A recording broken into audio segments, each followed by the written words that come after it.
Figaro Live, il est 11h11. Si on regarde la moyenne des sondages, ils sont majoritaires. 49,4% pour les démocrates contre 41,9% pour les républicains. C'est en tout cas ce qu'indique l'une des dernières moyennes de sondages établies par le site Real Clear Politics. Alors, question, dans ces conditions, comment les démocrates ne peuvent pas remporter la majorité au Congrès?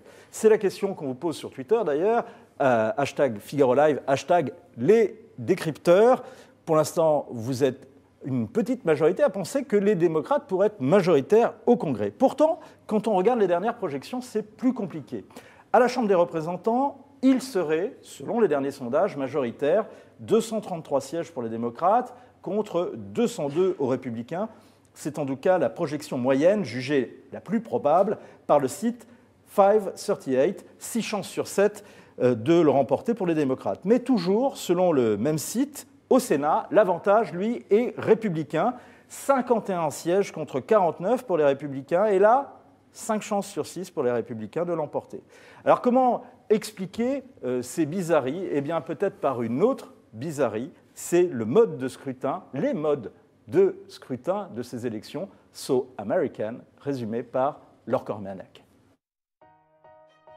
Les midterms sont les élections organisées aux États-Unis, comme leur nom l'indique, à mi-mandat, soit 2 ans après l'élection du président américain, qui lui est élu pour 4 ans. Elles se déroulent le mardi suivant le premier lundi de novembre. Ce calendrier a été fixé à la fin du XVIIIe siècle, entre la fin des moissons et le début des tempêtes hivernales. Lors des midterms, les électeurs votent pour le renouvellement des 2 chambres du Congrès. D'une part, la Chambre des représentants, qui est renouvelée intégralement pour 2 ans, et d'autre part, le Sénat, qui est renouvelé pour un tiers de ses sièges. Les sénateurs sont élus pour un mandat de 6 ans. Ces élections mobilisent traditionnellement moins d'électeurs que les scrutins présidentiels et sont rarement favorables aux partis au pouvoir. Les majorités dégagées à la Chambre des représentants et au Sénat ont une influence directe sur la fin du mandat présidentiel. En cas de victoire de l'opposition, ils se retrouvent dans une situation similaire à une cohabitation à la française. Par ailleurs, plus de la moitié des États profitent de ce jour pour élire leur gouverneur. Et généralement, plusieurs scrutins locaux sont organisés en même temps. Les électeurs choisissent les shérifs, les juges, ainsi que d'autres élus territoriaux. Et certaines villes élisent leur maire. C'est le cas de la capitale, Washington. À ces votes s'ajoutent régulièrement les ballot measures, qui sont l'équivalent des référendums organisés par les États sur des sujets de société qui peuvent être très variés.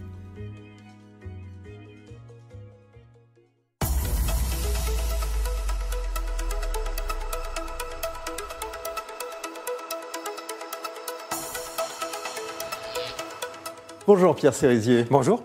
Vous êtes journaliste chez Reuters, vous couvrez depuis des années la politique américaine, vous traduisez également les dépêches venues des États-Unis, Reuters étant une agence internationale, et vous venez de réaliser un dossier très complet, passionnant sur les midterms. Merci. Alors les journalistes que nous sommes en profitent, mais justement je voulais en faire profiter les internautes. 36 sièges dont l'issue est indécise à la Chambre des représentants, 6 au Sénat. Est-ce qu'on peut dire que vraiment, pour ces élections, c'est vraiment le suspense? Je crois que ce dont on est certain, c'est qu'on est sûr de rien en fait. C'est-à-dire que... À ce point-là, c'est pas oui. Une espèce de suspense de journaliste qu'on fait à non, chaque, pas du tout. comme à chaque élection américaine? Ça n'est pas surestimé. Quand vous écoutez tout ce que disent les analystes sur place aux États-Unis, c'est qu'en fait, c'est quasiment des élections qui sont imprévisibles, alors même que les projections et les modélisations disent les unes et les autres que les représentants vont conquérir, les démocrates vont conquérir la Chambre des représentants et que les républicains vont garder le Sénat. Et en fait, on n'en est absolument pas sûr. Est-ce qu'il y a une dynamique en faveur des démocrates? Est-ce qu'ils ont tiré les leçons de la défaite d'Hillary Clinton? Alors, ils s'y sont penchés, ça c'est évident, qu'ils ont réfléchi à cette catastrophe qui leur est tombée sur la tête parce qu'ils ne s'attendaient pas du tout à perdre l'élection présidentielle. Donc, ils ont sans doute un peu ajusté leur discours et une des lignes de conduite a été la discipline, de ne pas se laisser embarquer, entraîner dans la thématique, on va dire, immigrationniste ou xénophobe qu'a pu développer Donald Trump sur ces dernières semaines, et plutôt de se concentrer sur un autre message qui était celui, par exemple, de la défense de la protection santé. C'est-à-dire que l'Obamacare, qui a été très fortement critiqué au moment de son adoption et au moment de sa mise en place, eh bien, petit à petit, une fois qu'il entre dans les faits, on se rend compte qu'il ne marche pas si mal que ça, que les Américains, finalement, l'ont adopté pour une partie d'entre eux et qu'il rend bien des services, notamment pour les personnes qui sont malades. C'est-à-dire que l'Obamacare, ça oblige les assureurs à assurer des gens qui ont ce qu'ils appellent une pre-existing condition, c'est-à-dire qu'ils sont déjà malades. Donc, en fait, cette couverture maladie étendue que veulent détricoter, que veulent réformer ou voire abolir les républicains, eh bien finalement, elle est assez populaire. Est-ce qu'on observe un autre phénomène, une gauchisation du Parti démocrate, notamment à New York, on y reviendra tout à l'heure, où une émule de l'ancien rival gauchiste d'Hillary Clinton, Bernie Sanders, a supplanté un classique du Parti démocrate. Est-ce que cette radicalisation du Parti démocrate est un atout ou une faiblesse pour ces élections ? Alors, cette gauchisation a provoqué une chose. Cette ammonisation du Parti démocrate. On va dire cette orientation vers une tendance beaucoup plus progressiste, beaucoup plus marquée à gauche, a provoqué une chose à l'intérieur du Parti démocrate, c'est qu'on a vu apparaître une scission entre les modérés, ceux qui pensent qu'en fait, sur des élections comme ça, il faut s'adresser aux indépendants, aux centristes, c'est-à-dire qu'il faut revenir vers un électorat qui pourrait être à la marge du Parti républicain, voire même attirer quelques républicains, et puis d'autres qui ont pris le parti de se dire il faut qu'on affirme nos valeurs, il faut qu'on affirme notre identité.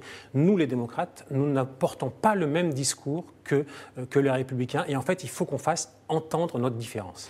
Est-ce que la tuerie antisémite de Pittsburgh, l'affaire des colis piégés, la nomination du juge Kavanaugh, toute la polémique qu'il y a eu autour, peuvent avoir un impact sur l'élection ?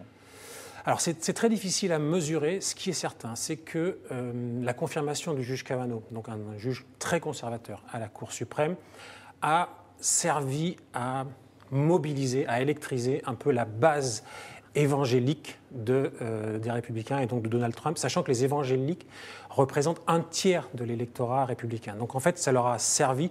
En fait, Trump leur a donné à cet électorat ce qu'ils attendaient depuis des années, c'est-à-dire une coloration de la Chambre de la Cour suprême qui est très très conservatrice, donc très orientée sur les valeurs de la famille, les valeurs sociétales, le mariage homosexuel, l'avortement, etc. Donc ça les a énergisés. En revanche, la tuerie de Pittsburgh a fait ressortir quelque chose qui était sous-jacent et dont on parlait très peu, qui est cette espèce d'antisémitisme qui n'est pas rampant, qui existe réellement à l'intérieur d'une partie de la population américaine, en disant, voilà, il y a un problème avec la communauté, où un certain nombre d'électeurs républicains ont un problème avec la communauté juive américaine. Merci beaucoup Pierre Cérizier pour ces premières informations. On va y revenir dans une deuxième partie. Les démocrates peuvent-ils remporter la majorité au Congrès ? C'est la question qu'on vous pose sur Twitter. #FigaroLive, #les décrypteurs. Pour l'instant, vous êtes une petite majorité à répondre oui. Vous pouvez poser vos questions à nos invités. Donnez vos commentaires. On les partagera avec eux. Un des phénomènes de ces élections, on n'en a pas encore parlé, mais on en a entendu beaucoup parler, ce sont les femmes. 272 candidates, 197 démocrates, 59 républicaines. Un record. Alors parmi elles, une femme est sûre d'être élue, on en parlait justement, c'est Alexandria Ocasio-Cortez. Et je vous propose de l'écouter. You know, the president is from Queens, and with all due respect, half of my district is from Queens. I don't think he knows how to deal with a girl from the Bronx. Voilà, et on accueille Jean-Éric Brana et avant lui Slimane, Jean-Luc, Adriana et Michel qui nous rejoignent. Vous posez vos questions, vous donnez vos commentaires. Jean-Éric Brana, vous êtes maître de conférence à l'Université Paris 2 et vous avez été auteur d'un certain nombre d'ouvrages sur les États-Unis, on va y revenir. Et vous êtes vraiment un spécialiste de ces élections, de ces midterms et également de tous les scrutins américains. Il y a un chiffre impressionnant qui est passé, c'est 1 milliard. 1 milliard de dollars, c'est la somme collectée pour soutenir les candidats démocrates lors de ces élections des midterms. Ils ont gagné la bataille des dons. Et en 2012, c'était les Républicains qui avaient gagné cette bataille des dons, près de 900 millions de dollars à l'époque. Là, ils avaient récolté 900 millions de dollars. Ils avaient gagné à l'époque l'élection. Donc, si on suit cette logique, les démocrates vont s'imposer. Ah ben si vous voulez aller plus loin, moi je vous donne un autre chiffre, 5,2 milliards de dollars qui sont dépensés pour ces élections. Vous voyez que votre milliard, on l'a explosé. C'est surtout ça qu'on va retenir et qui est quand même étonnant vu de notre pays parce qu'effectivement... Mais qui l'a dépensé ce sont les candidats qui dépensent et ce sont ceux qui veulent aider les candidats parce qu'en réalité, ce n'est pas eux qui dépensent le plus d'argent, ce sont des groupes d'action politique qui sont autour des candidats et qui, depuis 2010, n'ont plus de limite et les entreprises peuvent participer. Donc, on a beaucoup parlé des lobbies dans notre vie politique française il n'y a pas très longtemps, aux États-Unis, multiplier ça par 150 000, parce qu'effectivement, les lobbies sont partout, et c'est eux qui fabriquent les élus. Et souvent, quand on dit que ces élus sont par exemple derrière Trump et qui ne bougent pas, en réalité, ils sont derrière les lobbies, ils font effectivement le jeu de ces groupes d'intérêts qui ont à faire avancer leur cause particulière, et c'est parce que, principalement, c'est eux qui financent les campagnes. Alors, les fameux comités, d'action politique sont ce qu'on appelle les super PAC. Pour revenir à une autre question, pour revenir sur l'élection en tant que telle, on parle de 69 circonscriptions qui sont très disputées pour la Chambre des représentants, qui est l'équivalent de l'Assemblée nationale. C'est votre chiffre? J'en ai un petit peu moins, moi. Il y en a beaucoup qui se sont décantés depuis, où on y voit un petit peu plus clair. Mais c'est vrai qu'il y a, on va dire, entre 45 et 55 circonscriptions qui sont vraiment très serrées. Ça va être à pile ou face. Hein. On ne sait pas trop de quel côté ça va pencher. Ça dépend où souffle le vent. Ce n'est pas un tsunami ou un vent démocrate ou républicain. C'est vraiment, ça dépendra où soufflera le vent localement, parce que je pense qu'on va y revenir. C'est beaucoup plus localement que ça va se jouer que nationalement. C'est intéressant ce que vous dites, parce que justement, on présente ces élections comme un référendum pour ou contre Trump. À vous suivre, ce n'est pas complètement le cas. Non, mais ce n'est pas qu'à me suivre. C'est quand même l'histoire américaine nous montre que tout est local. En réalité, c'est un très grand pays. Comment voulez-vous qu'il y ait une histoire nationale qui s'inscrive? Mais en réalité, ceux qui disent que c'est un référendum anti-Trump n'ont pas non plus totalement tort. On leur ferait un mauvais procès que de dire cela. Ces élections sont cette fois-ci locales, nationales et internationales. Elles ont vraiment 3 branches et c'est vrai que c'est sur ces 3 leviers que l'élection va se jouer. Mais avant tout, ce sont des candidats qui se présentent sur le plan local. Les électeurs les connaissent, ils s'adressent à eux et ils votent pour eux. Ils ne votent pas pour Donald Trump qui n'est sur aucun bulletin de vote. Mais en même temps, Donald Trump a voulu nationaliser le débat parce qu'il se dit que ça mobilisera sa base. Les démocrates, pour exactement les mêmes raisons, ont voulu mobiliser contre Donald Trump. Et puis, il y a un facteur international, n'oublions pas, il y a quand même une guerre commerciale qui se joue un petit peu partout à l'extérieur des États-Unis. Il y a un ordre mondial qui a été reformé et c'est vrai qu'il y a aussi cette dimension-là qui va se jouer et on revient à nos fameux lobbies de tout à l'heure qui vont essayer d'influer les différentes campagnes un petit peu partout. Mais je reviens quand même au national parce que la qualité des candidats, la personnalité des candidats va jouer. Vous aviez commencé par les femmes, localement, dans certaines circonscriptions. C'est ce vote-là qui va motiver les électeurs. Alors revenons justement à ces circonscriptions. Donc il y a un petit peu moins de 69 circonscriptions très disputées selon vous. Et on parle effectivement d'une trentaine d'entre elles où la course est vraiment trop serrée pour qu'on puisse faire un pronostic. Il y a un indice. Entre 60 et 65 de ces circonscriptions disputées, à l'issue incertaine, sont républicaines. Donc les démocrates pourraient les enlever. S'ils en enlèvent 27, ils ont la majorité. C'est jouable pour, en tous les cas, la Chambre des représentants. Oui, alors là, pour rejoindre la question précédente, en réalité, sur cette trentaine dont vous parlez, il y a actuellement 26 circonscriptions dans lesquelles il n'y a aucun sortant, puisque les sortants, soit ne se sont pas représentés parce qu'ils étaient trop vieux, soit ont démissionné à un moment. Bon, ça veut dire que ce sont des courses ouvertes. Or, quand il y a une course ouverte, eh bien, généralement, le camp d'en face peut en bénéficier parce que c'est souvent quelqu'un qui se présente déjà depuis très longtemps et qui est connu localement. Puis on dit, on va lui donner sa chance puisque l'autre est complètement nouveau.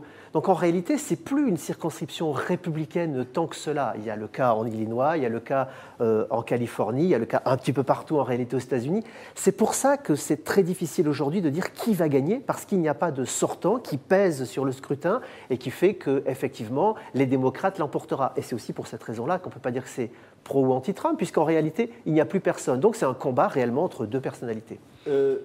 Qu'est-ce qui empêche aujourd'hui les démocrates de remporter le Sénat? On regarde peut-être la projection qui donne pour l'instant une légère majorité républicaine au Sénat. Écoutez, de mon point de vue, rien. Rien.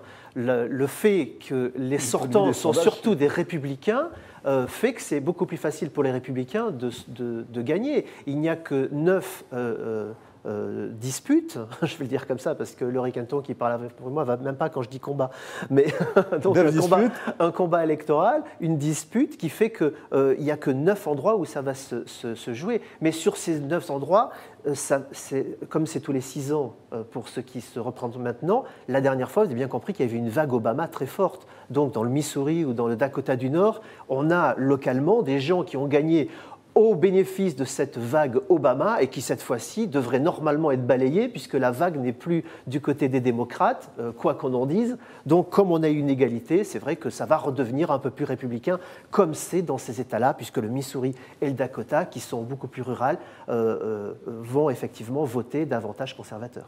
Merci Jean-Éric Brana pour ces premières précisions. Trumpland, portrait d'une Amérique divisée, c'est votre avant-dernier livre qu'on recommande, avec d'ailleurs le livre précédent, Qui veut la peau du Parti républicain, sans oublier votre tout dernier ouvrage, qui concerne moins les élections américaines, mais une page importante de l'histoire des États-Unis, 1968, Quand l'Amérique gronde, c'est aux éditions Privat. Est-ce que les démocrates peuvent remporter la majorité au Congrès? Quand on écoute Jean-Éric Brana, eh bien, on peut se dire oui. Est-ce que c'est votre avis? C'est la question, en tout cas, qu'on vous pose sur Twitter. #Figaro Live, #les décrypteurs. Et vous, quelle est la majorité que vous souhaitez au Congrès? Eh bien, vous nous le dites également. On partagera ça avec nos invités. On parlait des femmes qui sont les phénomènes de cette élection. Il y a un autre phénomène, c'est une nouvelle génération démocrate. Mais pour l'instant, on ne voit pas trop de leaders émerger. En revanche, on voit des revenants. Alors, on n'a pas encore vu Hillary Clinton, en tous les cas depuis ses mémoires, mais on a vu en particulier un homme qui a été quand même l'incarnation récente du Parti démocrate, c'est Barack Obama, qui tape sur les discours anti-migrants de Trump, en particulier contre la dénonciation de la caravane des migrants partie du Honduras et qui est actuellement au Mexique. While they're trying to distract you with all this stuff, they're robbing you blind. They'll be like, look, look, look, caravan, caravan. Then they're giving tax cuts to their billionaire friends. Look, look, look, whatever the thing's scary. And then they're sabotaging your health care. You can't fall for it. Bonjour Laurie Kenton. Bonjour. Vous êtes maître de conférence à l'Université de Versailles, 50 ans en Yvelines. On vous doit notamment une interview dans Figaro Vox titrée « Et si Trump gagnait les midterms ?» À vous lire dans le détail, à regarder les chiffres, à écouter les autres invités, ça paraît difficile, en tout cas pour la Chambre des représentants. Alors, a priori, comme mes prédécesseurs le disaient, statistiquement, on penche plutôt vers une sorte de match nul. Alors, si vous me permettez de poursuivre la métaphore footballistique un peu plus loin, on aurait un... Il vaut mieux que ce soit du soccer que du football américain, parce voilà, que sinon les Français ne s'y retrouvent pas. Voilà, et ce serait plutôt un match nul à l'avantage des démocrates avant le match retour de 2020. C'est-à-dire que, en gros, si les démocrates prennent la Chambre mais ne prennent pas le Sénat, ils ont une carte qui va être légèrement plus favorable en 2020 et donc ils pourraient récupérer et la Chambre et le Sénat en 2020, ce qui veut dire que même si Trump est réélu en 2020, ce qui est loin d'être exclu, sa présidence, son deuxième mandat serait considérablement neutralisé de ce point de vue-là. Là où ce qui est vraiment important dans l'élection... Comme ça a été le cas pour Barack Obama à la fin de son mandat. Avec une forme de cohabitation en fait. Si les républicains, comme c'est prévu, gardent le Sénat cette année, ça veut dire que Trump garde un avantage considérable qui est celui des nominations, notamment dans tout le secteur juridique, à la Cour suprême éventuellement, et dans les cours inférieures. Et ça, c'est vraiment une vraie défaite pour les démocrates, mais c'est vrai que la carte avec les sortants, etc., ne leur était pas favorable cette année, et donc ils ne pouvaient pas s'attendre à remporter, par exemple, 53 sièges de sénateurs. Oui, parce que c'est un des autres enjeux de ces élections, c'est qu'à l'issue de ces élections sont élus, alors on parle là actuellement du Congrès, donc de ce qui se passe à Washington, on ne parle pas de ce qui se passe dans les États, et en particulier une chose importante qui est l'élection des gouverneurs de chaque État. Et des assemblées locales. Et des assemblées locales. Et c'est eux qui ont le pouvoir de faire la carte électorale. Exactement. Alors, les assemblées locales, on n'en parle absolument pas parce que c'est complètement anonyme, c'est pas sexy, c'est pas incarné, et pourtant c'est extrêmement important parce que deux choses. Les assemblées locales, c'est celles qui votent le plus de lois qui régissent la vie quotidienne des Américains. contrairement au Congrès, qui en fait aussi, mais moins. Et les assemblées locales font la carte électorale, notamment après le recensement de 2020, donc on va partir pour 10 ans d'une nouvelle carte électorale pour la Chambre.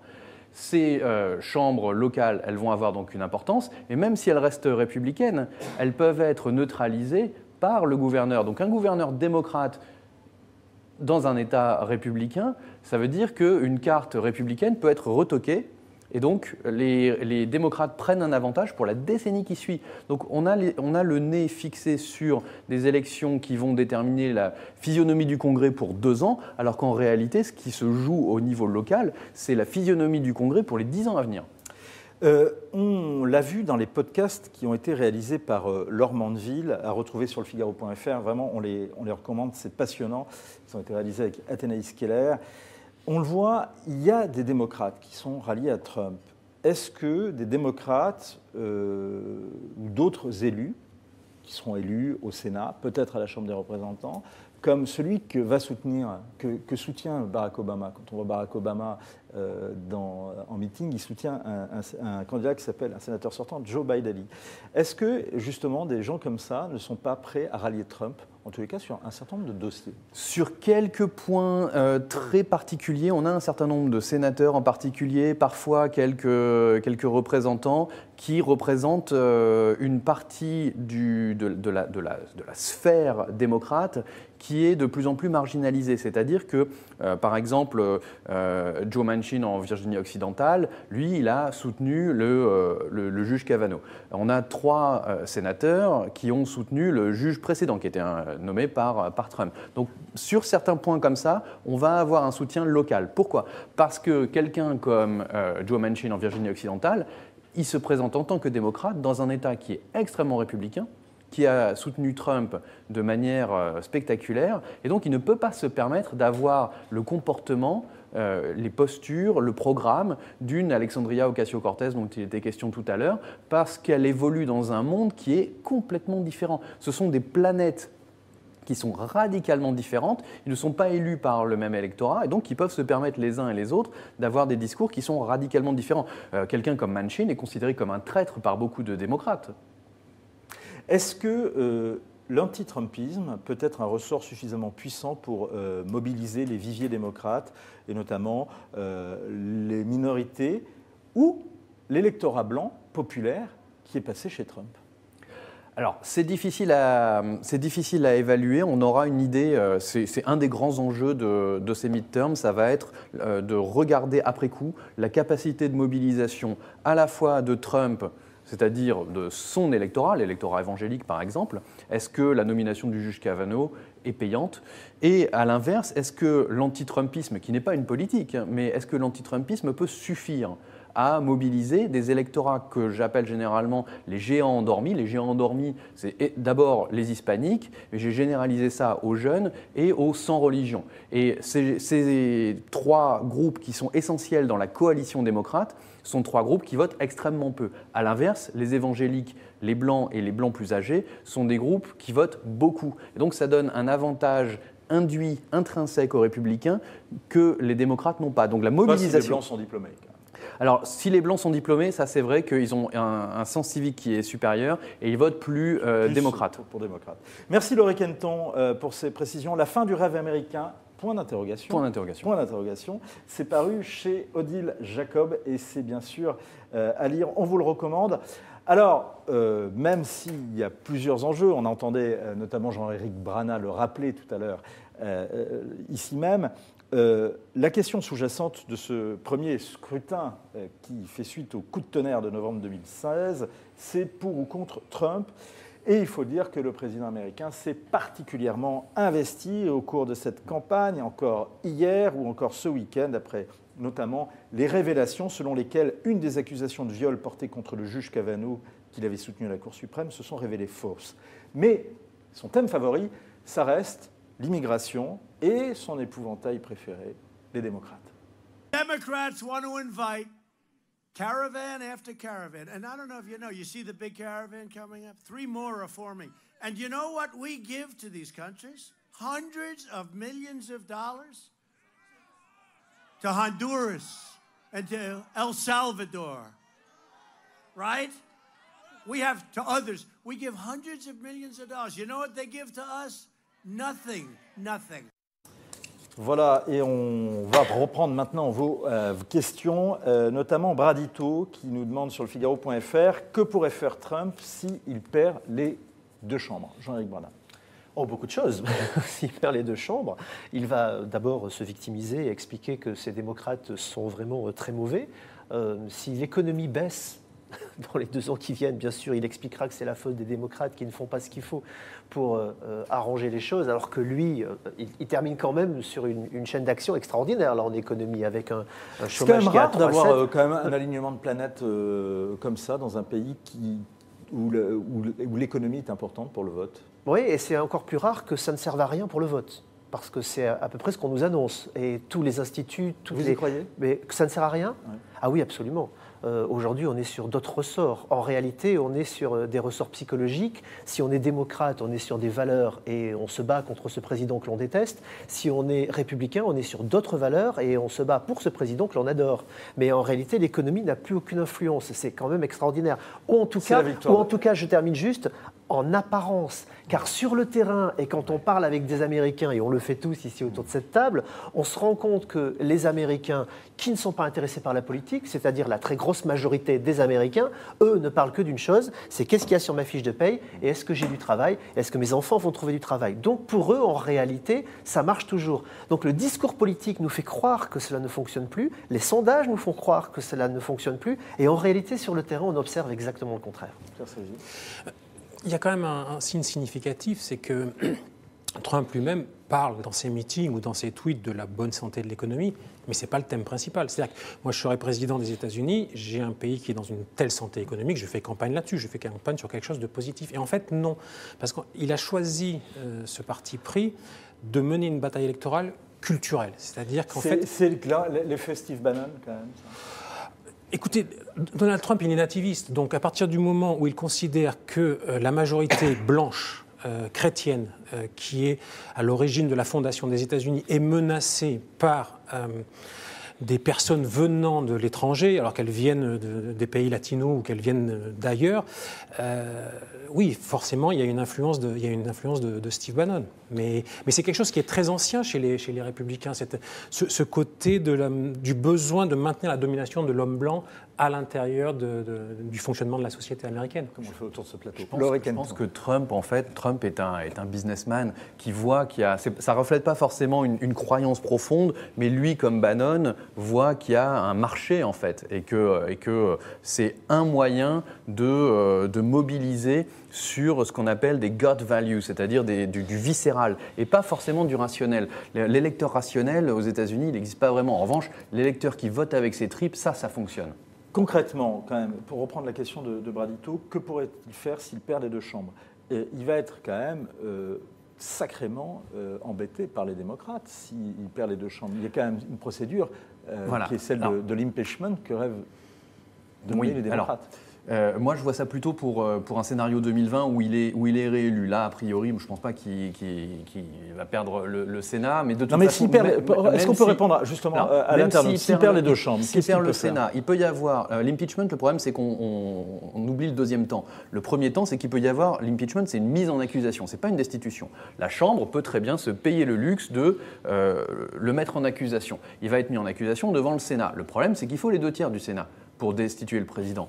On n'aura jamais les 2/3 du Sénat pour le destituer. Et c'est-à-dire qu'il faudrait que tous les démocrates, il faudrait qu'il y ait 66 démocrates ou alors 60 démocrates, ce qu'on voit très rarement, enfin il y a eu ça en 2008 pratiquement, mais 59. Mais il faudrait qu'il y ait au moins 10 républicains qui votent là-dessus. Enfin, c'est absolument exclu statistiquement. Donc ça, de toute façon...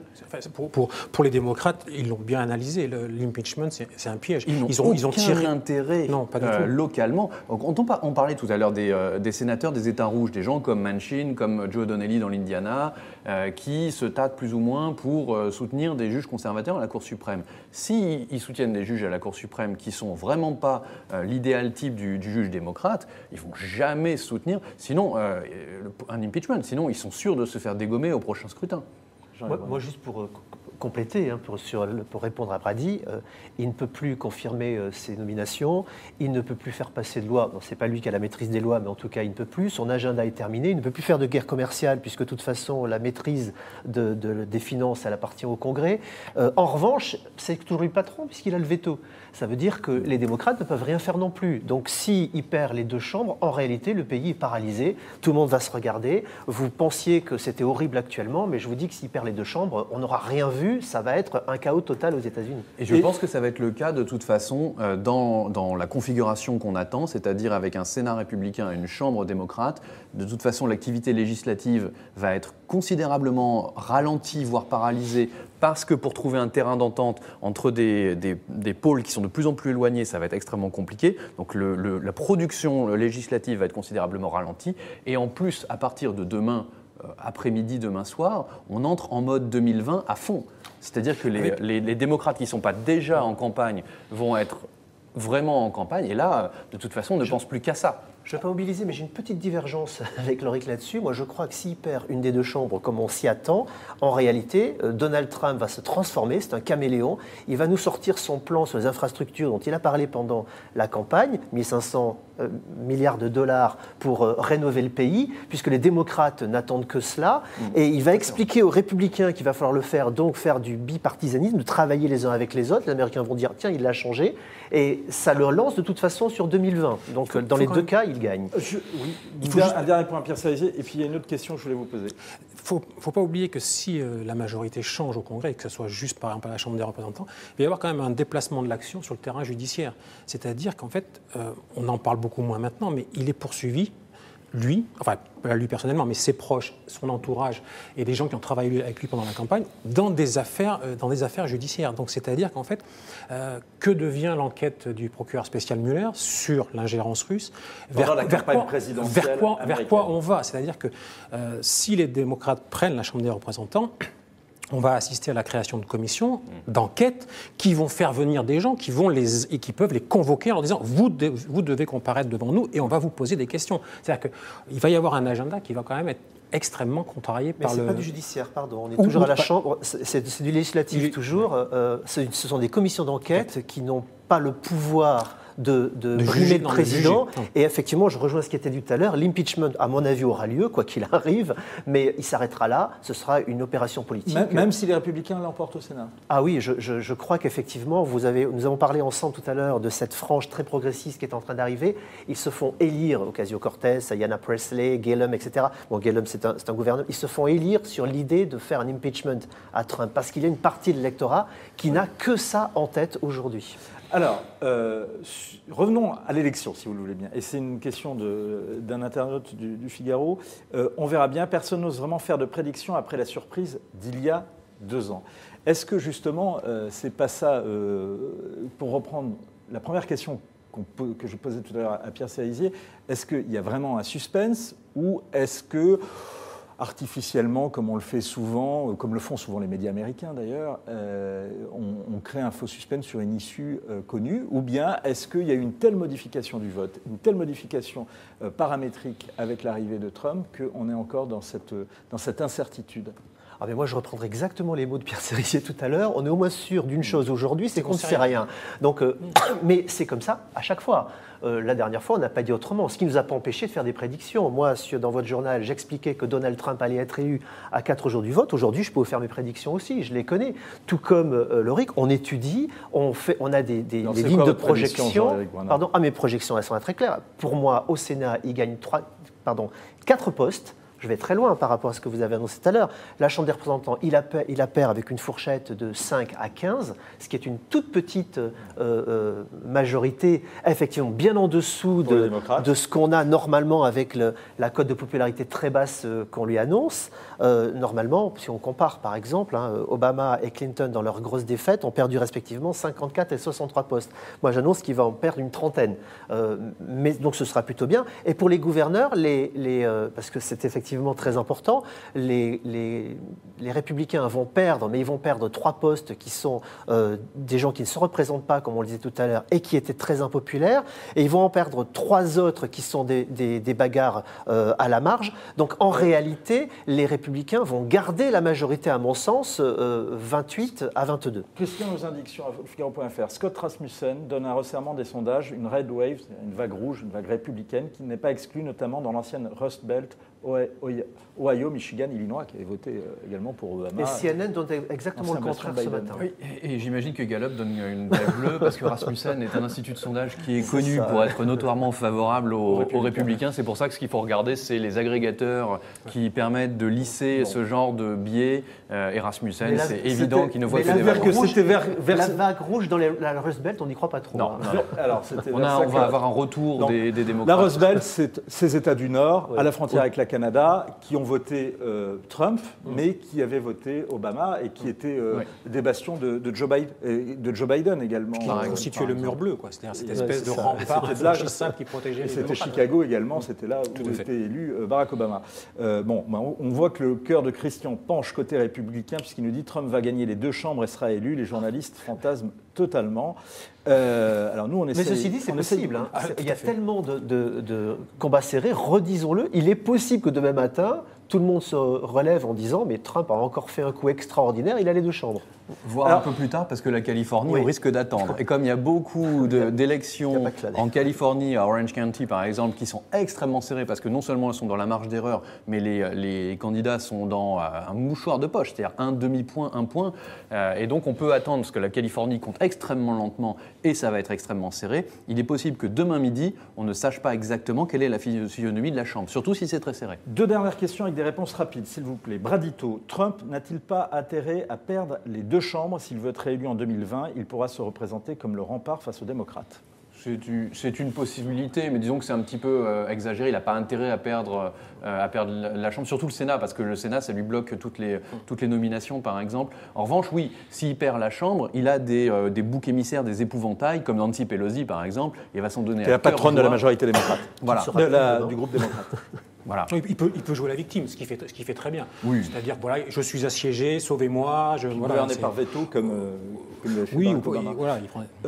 Jean-Éric Bana, justement, hors caméra tout à l'heure, vous m'avez repris en disant qu'on voyait en fait pas mal Hillary Clinton. Alors on l'a vu dans l'affaire des colis piégés, parce qu'elle était une des destinataires, mais on la voit également ailleurs. Ah oui, on la voit beaucoup, elle a soutenu beaucoup de candidats. Pour l'instant, elle n'a jamais dit qu'elle se retirait de la politique. Donc nous, on tire des conclusions.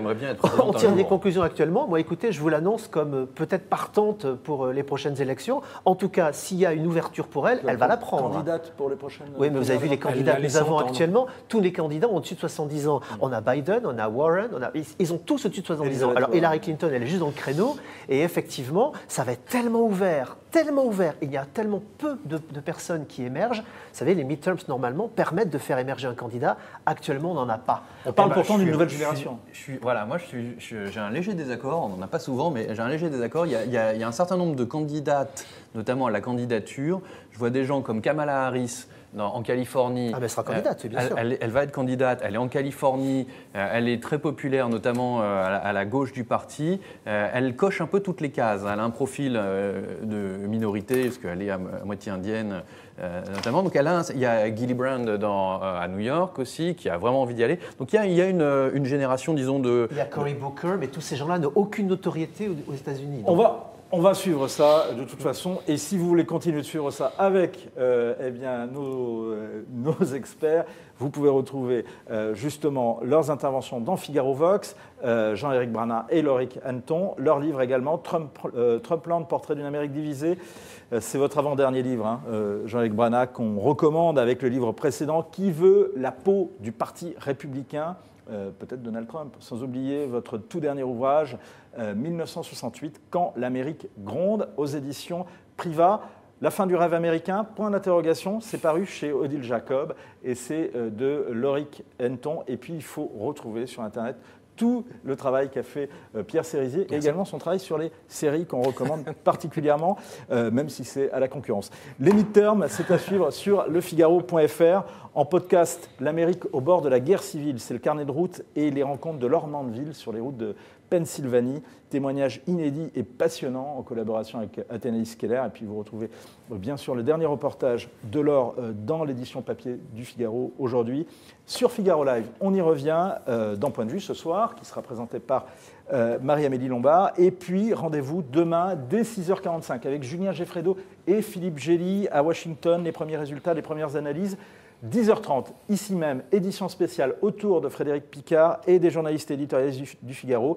18h, le récap, l'intégrale avec Renaud Teuffier et ses invités. Le tout 100% Figaro, 100% USA, 100% Figaro Live.